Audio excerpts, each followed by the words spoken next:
कि अब ये देश हुआ बेगाना, चल उड़ जा। दोस्तों 1957 की फिल्म भाभी का मशहूर गीत चल उड़ जा रे पंछी के अब ये देश हुआ बेगाना अपनी खूबसूरत गायकी के लिए जाना जाता है। इस गीत के निर्माण से जुड़ा एक रोचक प्रसंग है कि इसे पहले तलत महमूद की आवाज में रिकॉर्ड किया गया था, लेकिन उड़ जा रे पंछी अंतिम रूप से फिल्म में मोहम्मद रफी का गाया हुआ गीत शामिल किया गया। दोस्तों फिल्म के संगीतकार चित्रगुप्त ने शुरुआत में ये गीत गजल सम्राट तलत महमूद से रिकॉर्ड कराया था। हालांकि रिकॉर्डिंग सुनने के बाद चित्रगुप्त संतुष्ट नहीं थे। उनका मानना था कि तलत महमूद साहब के नरम कंपन भरे अंदाज में इस गीत की भावनात्मक गहराई पूरी तरह उभर कर नहीं आ रही। चित्रगुप्त ने इस फिल्म के निर्देशक कृष्णन पंजू की सहमति से गायक बदलने का निर्णय लिया। कुछ समय बाद उन्होंने ये गीत दोबारा मोहम्मद रफी की आवाज में रिकॉर्ड कराया।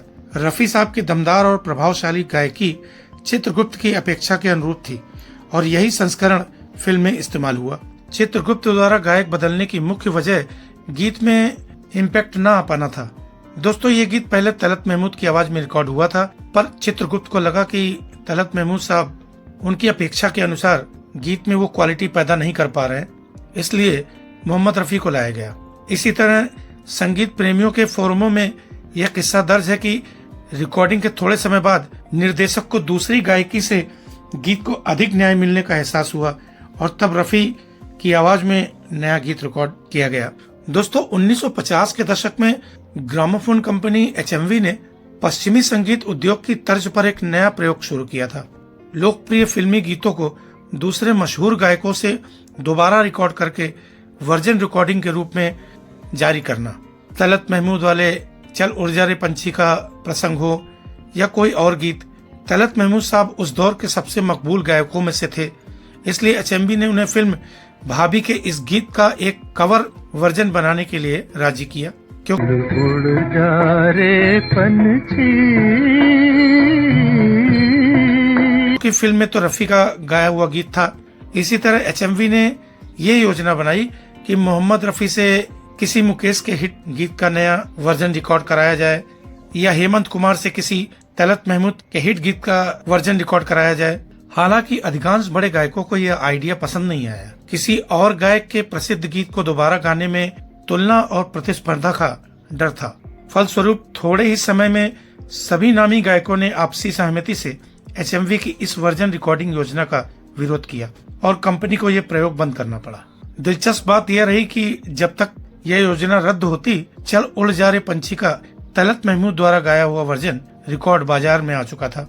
यही वजह है कि आज श्रोतागण इस अमर गीत को दोनों महान गायकों मोहम्मद रफी और तलत महमूद की आवाज में सुन सकते हैं। गीत चल उड़ जा रे पंछी के बोल जाने माने गीतकार राजेंद्र कृष्ण ने लिखे थे। संगीतकार चित्रगुप्त ने इसे मधुर और संगीतमय बनाया। फिल्म में ये गीत दो भागों में प्रस्तुत होता है। पहला हिस्सा फिल्म के शुरुआत में और दूसरा हिस्सा फिल्म के क्लाइमेक्स के समीप नंदा और जगदीप पर फिल्माया गया है, जहां नंदा का किरदार रोते हुए घर छोड़कर जा रहा है। मोहम्मद रफी द्वारा गाए संस्करण ने रिलीज होते ही श्रोताओं के दिलों को छू लिया। यह गीत बेहद लोकप्रिय हुआ और समय के साथ क्लासिक दर्जा प्राप्त कर गया। उस दौर में सिनेमा घरों में यह दर्द भरा तराना सुन अनेक दर्शकों की आंखें नम हो जाती थी। मोहम्मद रफी की भावपूर्ण आवाज सुनकर श्रोताओं के आंसू निकल आते थे। इस गीत की अपार सफलता ने संगीतकार चित्रगुप्त को हिंदी फिल्म संगीत में एक मजबूत पहचान दिलाई। साथ ही यह गीत मोहम्मद रफी के कैरियर के लिए भी एक मील का पत्थर साबित हुआ, जिसने आगामी दशकों में उन्हें पुरुष पार्श्वगायक का बेताज बादशाह बनाने में भूमिका निभाई। दोस्तों चल उड़ जा रे पंछी के निर्माण की कहानी हमें फिल्म संगीत के स्वर्णिम युग की झलक दिखाती है। एक और संगीतकार की कलात्मक दृष्टि के चलते गायक परिवर्तन हुआ, तो दूसरी तरफ एचएमवी की वर्जन रिकॉर्डिंग के चलते तलत महमूद की आवाज भी सुनने को मिली। तलत महमूद और मोहम्मद रफी दोनों ने अपनी अपनी शैली में इस अमर गीत को गाकर यादगार बनाया, लेकिन फिल्म की मांग के लिए रफी साहब की आवाज को अंतिम रूप में चुना गया। संगीत प्रेमियों के लिए एक अनोखी सौगात है। वे एक ही गीत को दो महान गायकों की आवाज में सुन सकते हैं और इस किस्से से पता चलता है कि हिंदी सिनेमा में गीतों के चयन निर्माण में किस तरह के फैसले पर्दे के पीछे लिए जाते थे।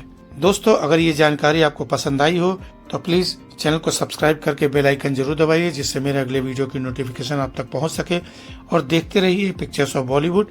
कुछ ऐसी ही रोचक कहानी, रोचक बातें आपके लिए लेकर आता रहूंगा, चाहे पर्दे के पीछे की हो या कोई भी। और इसी के साथ आपसे विदा चाहता हूँ। धन्यवाद।